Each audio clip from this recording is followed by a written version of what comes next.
High guys, welcome to crick chat Venkatesh. India న్యూజిలాండ్ Zealand second ఓడిఐలో మన టీం ఓడిపోవడం గురించి ఇంకా చర్చ జరుగుతుంది. చర్చ ఓడిపోవడం గురించి కాదు, మన స్పిన్నర్స్ ఫెయిల్యూర్ గురించి. ఎందుకంటే కుల్దీప్ యాదవ్ ఎన్ని ఓవర్లు వేసాడు? 10 ఓవర్లు వేసాడు, 82 రన్స్ ఇచ్చాడు. జడేజా 8 ఓవర్స్ ఇచ్చాడు, కానీ ఓవర్కి 5.5 రన్స్ చెప్పుని ఇచ్చాడు. అదే మీకు న్యూజిలాండ్ స్పిన్నర్స్ చూడండి, న్యూజిలాండ్ స్పిన్నర్స్ బౌల్డ్ 23 ఓవర్స్, మన స్పిన్నర్స్ 18 ఓవర్స్ వేశారు, చాలా ఇన్ఎఫెక్టివ్ అనిపించారు. వాళ్ళు 23 ఓవర్స్ వేశారు. ఆ 23 ఓవర్స్లో వేసిన ముగ్గురు బౌలర్స్ కూడా 4.5 రన్స్ కంటే తక్కువ ఇచ్చారు. వాళ్ళ కెప్టెన్ బ్రేస్వెల్ అయితే కనీసం ఓవర్కి 4 రన్స్ కంటే తక్కువ ఇచ్చాడు, వికెట్ కూడా తీశాడు. కొత్త స్పిన్నర్ డెబ్యూటెంట్ జేడెన్ లెనాక్స్, అతను 10 ఓవర్స్ వేసాడు, 42 రన్స్ ఎంతో ఇచ్చాడు, అంతే, ఒక వికెట్ తీశాడు. గ్లెన్ ఫిలిప్స్ 3 ఓవర్లు వేసి 13 రన్స్ ఇచ్చాడు, అంటే 4.5 రన్స్ కంటే తక్కువ పర్ ఓవర్. వాళ్ళ ఎకానమీ బాగుంది, దేవర్ మోర్ ఎఫెక్టివ్. సో మన స్పిన్నర్స్ బాగా బౌలింగ్ వేయలేదా? ఎస్, మన స్పిన్నర్స్ బాగా బౌలింగ్ వేయకపోవడం కూడా ఒక కారణం ఉంది, కొంత ఉంది. దానికంటే కూడా మన బ్యాట్స్మెన్ స్పిన్ సరిగ్గా ఆడలేదు, వాళ్ళు స్పిన్ బాగా ఆడారు. ఇప్పుడు కుల్దీప్ యాదవ్ క్యాలిబర్, అతని పెడిగ్రీ, జడేజా క్యాలిబర్ అతని పెడిగ్రీతో కంపేర్ చేస్తే న్యూజిలాండ్ స్పిన్నర్స్ ఆర్ నథింగ్. ఏ రకంగా తీసుకున్నా Bracewell is a batting allrounder, part timer కాదనమాట, batting allrounder, batsmen who can bowl a bit, అది అతని. అండ్ లెనాక్స్ మొట్టమొదటి మ్యాచ్ ఆడుతున్నాడు, మొట్టమొదటి ఇంటర్నేషనల్ మ్యాచ్ ఆడుతున్నాడు.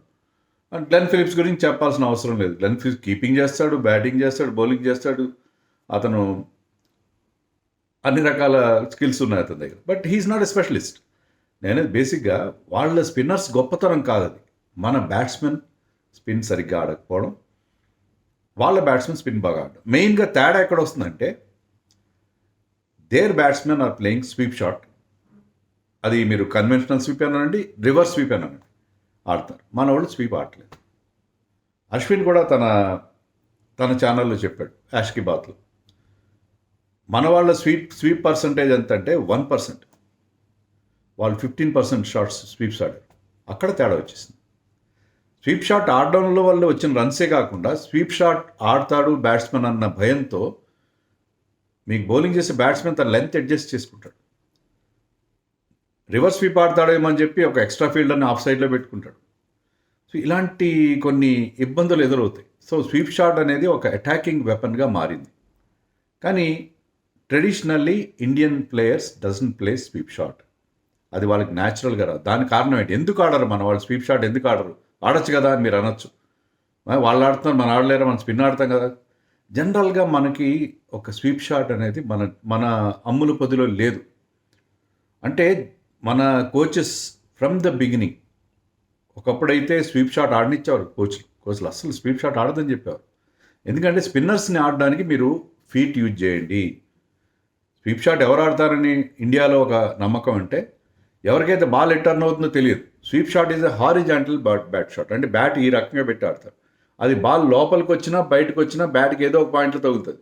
సో మీరు కనుక బౌలర్ చేతి నుంచి ఎలాంటి డెలివరీ వస్తుంది, లెగ్ స్పిన్నర్ అనుకోండి, అతను గుగ్లీ వేస్తున్నాడా, ట్రెడిషనల్ లెగ్ బ్రేక్ వేస్తున్నాడా, ఫ్లిప్పర్ వేస్తున్నాడా అనేది మీరు చేతి నుంచి మీరు పసిగట్టగలిగితే, you can read him from his hand. మీకు దాన్ని బట్టి ఆడాలి, అంతే తప్ప మీరు ఏదో మనం గాల్లో దీపం పెట్టినట్టు ఇట్లా హారిజాంటల్ బ్యాట్ షాట్ పెట్టి ఇలా ఆడితే, అలా క్రాస్ బ్యాటెడ్ షాట్స్ ఆడడం కుదరదు అంటే కోచ్లు డిస్కరేజ్ చేస్తారు ఇండియాలో. సో స్వీప్ షాట్ అనేది పర్సంటేజ్ షాట్. ఇంకోటి ఏంటంటే స్వీప్ షాట్ ఆడడం వల్ల మీరు బాల్ మిస్ అయితే ఎల్బిడబ్ల్యూ అవుతారు, లేకపోతే అది స్వీప్ సరికొట్టకపోతే టాప్ ఎడ్జ్ తగిలితే క్యాచ్ వెళ్తుంది. సో స్వీప్ షాట్ని ఎంకరేజ్ చేయరు. స్ట్రైట్ బ్యాట్తో ఆడండి అని చెప్పి కోచ్లు చెప్తారు. సో అది ఆ రకంగా ఇండియాలో మీరు అనొచ్చు, అదెట్లా ఒక్క చోట ఒక్క సంస్కృతి ఉంటుంది. ఇప్పుడు మీరు చూడండి, ఇండియన్ ప్లేయర్స్ లెగ్ సైడ్లో మంచి రిస్టీ షాట్స్ ఆడతారు. ఆ షాట్స్ అది న్యాచురల్గా వస్తుంది అబిలిటీ. సో ఒక్కొక్క దేశంలో ఒక్కొక్క రకమైన షాట్ బాగా ఆడతారు. ఇప్పుడు ఆస్ట్రేలియన్స్ చూడండి, వాళ్ళు స్క్వేర్ ఆఫ్ ది వికెట్ బ్రహ్మాండంగా ఆడతారు, కట్ షాట్స్ అద్భుతంగా ఆడతారు. సో వాళ్ళకి ఏంటంటే వాళ్ళకి ఆ బౌన్సీ ట్రాక్స్ మీద వాళ్ళు ఒక రకమైన పిచ్చెస్, మన దగ్గర స్లో ట్రాక్స్ మీద స్వీప్ షాట్ అనేది అంత ఎఫెక్టివ్గా ఉండదు. So generally our players doesn't play the sweep shot. కోచ్లు నేర్పించారు, ఎవరో కొంత. మెయిన్గా మన దగ్గర స్వీప్ షాట్ అనేది వికెట్ కీపర్ బ్యాట్స్మెన్ ఆడతారు. ఎందుకంటే వాళ్ళకి ఆ మోకాళ్ళ మీద కూర్చోవడం అనేది న్యాచురల్గా వస్తుంది. సో వాళ్ళు చాలా న్యాచురల్గా ఆ స్వీప్ షాట్ని కూడా వాళ్ళ దీంట్లో. అందుకే మన టీంలో ఇప్పుడు ఉన్న వాళ్ళు కేఎల్ రాహుల్ స్వీప్ షాట్ బాగా ఆడతాడు. ఆడిన స్వీప్ షాట్ ఒకే ఒక స్వీప్ షాట్ సెకండ్ ఓడిఐలో ఆడింది, రాజ్కోట్ ఓడిఐలో ఆడింది రాహుల్ తప్ప. స్వీప్ షాట్ ఆడేవాళ్ళు ఇప్పుడున్న దాంట్లో రోహిత్ శర్మ బాగా ఆడతాడు. రోహిత్ శర్మ అంటే కొంతమందికి ఉంటే ఆ టాలెంట్. రోహిత్ శర్మ ఆడతాడు, రుతురాజ్ గైక్వాడ్ ఆడతాడు, సర్ఫరాజ్ ఖాన్ ఆడతాడు. సో కొంతమంది players they play sweep shot well. Yashasvi Jaiswal sweep shot ఆడతాడు. సో కొంతమందికి అక్షర్ పటేల్ ఆడతాడు. There are certain players who play the sweep shot. వాళ్ళకి ఆ షాట్ వాళ్ళ దీంట్లో ఉన్నది. ఇప్పుడు మీరు చూడండి, విరాట్ కోహ్లీ అతనికి బ్రహ్మాండమైన రేంజ్ ఆఫ్ షాట్స్ ఉన్నాయి. బట్ ఈ doesn't play that square cut shots చాలా తక్కువ ఆడతాడు విరాట్ కోహ్లీ కూడా స్వీప్ షాట్ ఆడాడు ఎక్కువగా. కొన్ని సందర్భాలు ఆడిన పరిస్థితి స్లాగ్ స్వీప్ ఆడిన సందర్భాలు ఉన్నాయి, కానీ ఆడు. ఇప్పుడు Sachin Tendulkar used to play that paddle sweep very well. Even పాత బ్యాట్స్మెన్ మీరు తీసుకోండి, I spoke to one former Ranji player కూడా ఇంత మాట్లాడితే ఆయన కూడా అన్నారు ఏంటంటే ఇండియన్ బ్యాట్స్మెన్ పాత వాళ్ళు కూడా ఎక్కువ మంది వడేకర్ లాంటి వాళ్ళు స్వీప్ షాట్ ఆడారు. చాలా అరుదుగా స్వీప్ షాట్ ఆడే ప్లేయర్స్ మనకి కనిపిస్తారు. Rahul Dravid use to play some sweep shot. Rahul Dravid అన్ని రకాలు ఆడతారు. బట్ జనరలీ స్వీప్ షాట్ అనేది మన బ్యాట్స్మెన్ ఆడరు. స్పిన్నర్స్ని మీరు ఫీట్ యూజ్ చేయండి, రిస్ట్ యూజ్ చేయండి. స్పిన్నర్స్ని ఆడడానికి యూజ్ యువర్ రిస్ట్ అని కోచెస్. సో అది మనకి న్యాచురల్గా రాదు. కానీ ఇప్పుడు ఏమైపోయిందంటే వరల్డ్ క్రికెట్లో టెస్ట్ మ్యాచ్లో అండ్ ఓడిఐస్లో, not in T20s, test matches and ఓడిఐస్లో స్వీప్ షాట్ని చాలా ఎఫెక్టివ్గా యూజ్ చేసుకుంటున్నారు. దానివల్ల అప్పుడు అశ్విన్ కూడా అది పాడ్కాస్ట్లో చెప్పింది అదే ఏంటంటే స్వీప్ షాట్ ఆడుతుంటారు ఈ ఫారిన్ బ్యాట్స్, ముఖ్యంగా ఆస్ట్రేలియన్స్ అండ్ ఇంగ్లీష్ వాళ్ళు స్వీప్ షాట్ ఆడడానికి మనం అనుకున్న కారణం ఏంటంటే వాళ్ళు they cannot read the delivery from the hand. Bowler చేతి కదలికల్ని బట్టి వాళ్ళు దాన్ని ఏ బాల్ వస్తుందని పసిగట్టే, గుగ్లీనా లెగ్ బ్రేక్ అలా పసిగట్టే వాళ్ళకి ఆ స్కిల్ లేదు. కాబట్టి దాన్ని కవర్ చేయడం కోసం స్వీప్ షాట్ అనేది స్పిన్నర్స్కి అగేన్స్ట్గా వాళ్ళు ఎంప్లాయ్ చేస్తారు. That is their strategy. కానీ అది ఇప్పుడు ఎంత బాగా పనికొస్తుందంటే మనం చూసాం కదా రీసెంట్గా 2 years బ్యాక్ అనుకుంటా, ఇంగ్లాండ్ వాళ్ళు మన ఇండియా వచ్చినప్పుడు అబుదాబీలో వాళ్ళు క్యాంప్ ఏర్పాటు చేసుకుని రివర్స్ స్వీప్ షాట్స్ బ్రహ్మాండంగా ప్రాక్టీస్, బెన్ డకెట్ కానీ ఒలీపాప్ కానీ ఆ స్వీప్ షాట్ బ్రహ్మాండంగా యూజ్ చేస్తారు. అంతకుముందు ఇంకా కొంచెం వెనక్కి వెళ్తే 1987 వరల్డ్ కప్, ఇండియాలో జరిగిన మొట్టమొదటి ఓడిఐ వరల్డ్ కప్లో semi-final India played in Mumbai. మన టీంలో ఎవరుండే 2 లెఫ్ట్ ఆర్మ్ స్పిన్నర్స్ ఉన్నారు, మహేందర్ సింగ్ అండ్ రవి శాస్త్రి. వీళ్ళని కౌంటర్ చేయడానికి వాళ్ళ మెయిన్ బ్యాట్స్మెన్ గ్యాటింగ్ అండ్ గూచ్ వాళ్ళు అక్కడ లోకల్ లెఫ్ట్ ఆర్మ్ స్పిన్నర్స్ని పిలిపించుకున్న నెట్స్లో స్వీప్ షాట్ని బ్రహ్మాండంగా ప్రాక్టీస్ చేశారు. అండ్ మ్యాచ్లో ఆ స్వీప్ షాట్ యూజ్ చేసి మన స్పిన్నర్స్ని ఇన్ఎఫెక్టివ్ చేసి వాళ్ళు ఆ సెమీఫైనల్ గెలిచి ఇండియాని ఇంటికి పంపించేశారు. India was one of the favourites. India did very well with the league stage. కానీ సెమీఫైనల్లో మనకి ఇంగ్లాండ్ స్వీప్ షాట్ మనకు పంపముంచింది. సో ఇలా స్వీప్ షాట్ని ఫారిన్ బ్యాట్స్మెన్ మన బ్యాట్స్మెన్కి ఎగరెస్ట్గా యూజ్ చేయడం అనేది, ఈవెన్ న్యూజిలాండ్ 3-0తో గెలిచినప్పుడు అప్పుడు కూడా అయితే న్యూజిలాండ్ టీం స్వీప్ షాట్ చాలా బాగా యూజ్ చేసుకున్నారు. But we don't play sweep shot, they play sweep shot. Reverse sweep ఆడతారు. రివర్స్ స్వీప్ ఆడడం వల్ల అశ్విన్ కూడా ఏం చెప్తారంటే రివర్స్ స్వీప్ ఆడడం వల్ల మీకు ఒక ఫీల్డర్ని అక్కడ పెట్టించుకోవాల్సిన పరిస్థితి ఉంది. మీకు ఒక ఎక్స్ట్రా ఫీల్డర్ని you have to keep on the off side.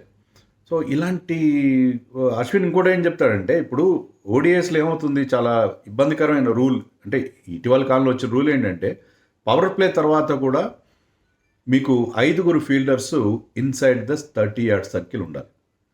కేవలం లాస్ట్ 10 ఓవర్స్లోనే మీకు 4 ఉంటారు ఇన్సైడ్ ద సర్కిల్. మీరు 5 ఫీల్డర్స్ని మీరు బౌండరీ లైన్ మీద పెట్టుకోవచ్చు. పవర్ ప్లే తర్వాత కూడా 5 ఫీల్డర్స్ ఇన్సైడ్ ద సర్కిల్ ఉంటారు కాబట్టి మీకు బ్యాట్స్మెన్కి స్వీప్ షాట్ని కవర్ చేయడానికి మీరు లెగ్ సైడ్లో ఫీల్డర్స్ నింపేస్తున్నారు. దానివల్ల మిడ్ ఆఫ్ని మీరు సర్కిల్ లోపలికి తీసుకురావాల్సి వస్తుంది. ఇప్పుడు అందరు క్వశ్చన్ చేసింది ఏంటంటే కుల్దీప్ యాదవ్ చాలా షార్ట్ వేసాడు, బాగా షార్ట్గా వేసాడు మొన్న సెకండ్ ఓడిఐలో. ఈ వెంట్ ఫర్ 82 runs కదా 10. ఎందుకు షార్ట్ వేసాడని అశ్విన్ ఏం చెప్తాడంటే మిడ్ ఆఫ్ లోపల ఉంది, సర్కిల్ లోపల ఉంది. మీరు అలా ఫస్ట్ ఓవర్లోనే ముందుకు వచ్చి అతను 6 కొట్టాడు డెరెల్ మిచెల్. దాంతో ఏంటంటే షార్ట్ వేస్తున్నాడు, ఎందుకంటే మిడ్ ఆఫ్ లోపల ఉంది. మిడ్ ఆఫ్ కనుక లోపల ఉంది కాబట్టి అతను he will step out and hit him over mid of. So అందుకని అతను ఆ లెంత్ షార్ట్ వేస్తున్నాడు, బాగా షార్ట్ లెంత్ చేస్తున్నాడు. వెనక నుంచి రాహుల్ చెప్తున్నాడు ఇంకా పైకి అని చెప్తున్నాడు, ఊపర్ రాల్ శక్తి అని చెప్తున్నాడు. కానీ అది అతను వినిపించుకోలేదు. అది ఎందుకంటే అతనికి ఫీల్డ్ నుంచి ఆ సపోర్ట్ లేదు. అలా మిడ్ ఆఫ్ని వెనక్కి పంపిస్తే ఆఫ్ సైడ్లో మీకు ఒక ఫీల్డర్ తగ్గిపోతున్నాడు. హాఫ్ సైడ్లో కట్ షాట్లు డ్రైవ్లు కొట్టుకుని అక్కడ బౌండరీలు సాధిస్తారు. సో ఎప్పుడైతే 5 ఫీల్డర్స్ ఇన్సైడ్ ద రింగ్ ఉంటారో, కేవలం 4 మాత్రమే బౌండరీ లైన్లో ఉంటారో, బిట్వీన్ ఓవర్ నెంబర్ అంటే ఆల్మోస్ట్ 40 ఓవర్స్ వరకు అదే సిచ్యుయేషన్ ఉంటుంది కాబట్టి అది spinners are at a great disadvantage. So sweep shot ఆడకపోవడం మనకి స్వీప్ షాట్, రివర్స్ స్వీప్ మన వాళ్ళకి న్యాచురల్గా ఆడకపోవడం చాలా ఇబ్బందికరంగా మనకి మారింది. సో దాన్ని ఇప్పుడు అర్జెంటుగా మనం దాన్ని మార్చుకోలేం. కానీ స్వీప్ బాగా ఆడేవాళ్ళు ఉన్నారు కదా, ఇప్పుడు వాళ్ళని ఆడించుకోండి. You play Sarfaraz Khan, you play Ruturaj Gaikwad, you play Axar Patel ఎందుకు పక్కన పెట్టి జడేజాని ఆడిస్తున్నారు ఎవరికి అర్థం కావట్లేదు. Axar Patel he's done well and is more suited to this format. Jadeja ఇప్పుడు అతని batting in this format, test మ్యాచ్లో అద్భుతంగా ఆడుతున్నాడు జడేజా. ఈ ఫార్మాట్లో అతని batting he's come down a lot. So why they are insisting on Jadeja అని మనకు అర్థం కావట్లేదు. And Axar is there. So ఈ మార్పులు చేసుకోవాలి మనం. రోహిత్ శర్మ ఆడతాడే, Rohit Sharma he is not surviving. అతను స్పిన్నర్స్ బరిలోకి వచ్చేంత వరకు ఉండట్లేదు ఫస్ట్ 2 మ్యాచెస్లో. సో మనకి ఆ స్పిన్ ఛాలెంజ్ని ఫేస్ చేయడానికి ఇబ్బంది అవుతుంది. మన స్పిన్నర్స్ బాగా బౌల్ చేయకపోవడం కాదు, స్వీప్ షాట్ ఆడకపోవడం మనకి చాలా పెద్ద మిస్టేక్గా మారిపోయింది ఆఫ్ లేట్. సో ఆ స్వీప్ షాట్ ఆడే ప్లేయర్స్ లేకపోవడం, ఉన్న ప్లేయర్స్ని మనం ఆడించుకోకపోవడం, అండ్ వేరే వాళ్ళు మిగతా టీమ్స్, అది ఆస్ట్రేలియా కావచ్చు, ఇంగ్లాండ్ కావచ్చు, న్యూజిలాండ్ కావచ్చు, ఆ స్వీప్ షాట్తో మనని ఇబ్బంది పెట్టడం అయిపోయింది. సో ఆ స్వీప్ షాట్ కదా ఇది. మరి దీని గురించి మీరేమనుకుంటున్నారో కామెంట్స్లో చెప్పండి.